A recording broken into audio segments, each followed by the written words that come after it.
Welcome to recipes कट्टा। आज मी करते भेंडीची एक वेगळ्या प्रकारे भाजी, भेंडी बटाटा भाजी आज मी करतेय। आपण नेहमी भेंडी मसाला किंवा भेंडी फ्राय, सुकी भेंडी अशी आपण भाजी करतोच, तर आज मी करतेय भेंडी बटाटा। त्यासाठी मी बटाटा आणि भेंडी सुद्धा तेलावर छानपैकी खरपूस फ्राय करून घ्यायचे। बटाटे तर खरपूस झाले पाहिजेत, थोडेसे लालसर झाले पाहिजेत आणि शिजले पण पाहिजेत। आणि त्यानंतर भेंडी सुद्धा छानपैकी 2 ते 3 मिनिटं फ्राय करून घ्यायची तेलावर। यामुळे एक चमक पण येते आणि भेंडीचा चिकटपणा असतो तो कमी होतो। त्यानंतर फोडणी आपण नेहमीसारखीच करायची, राई, जिरं, हिंग, हळद आणि त्यानंतर भेंडी घालायची, बटाटा सुद्धा फ्राय केलेला घालायचा, मिक्स करून घ्यायचं आणि त्यानंतर घालायचं आहे ओलं खोबरं। हे मात्र आपण भरपूर प्रमाणात घालणार आहोत। ओलं खोबऱ्याने एक छान चव येते आणि मी कोकणातलीच असल्यामुळे ओल्या खोबऱ्याचा वापर जास्त प्रमाणात असतो।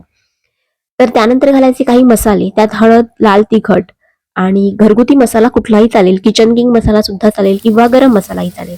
त्यानंतर थोडीशी साखर घालायची आवडत असल्यास आणि दाण्याचा कूट घालायचं, मीठ घालायचं आणि मात्र लिंबू पिळायला विसरू नका अजिबात, कारण त्याने भेंडीचा चिकटपणा जो उरलेला असतो तो कमी होतो। आणि त्यानंतर आपली भेंडी बटाटा एक छानपैकी मस्त भाजी रेडी आहे।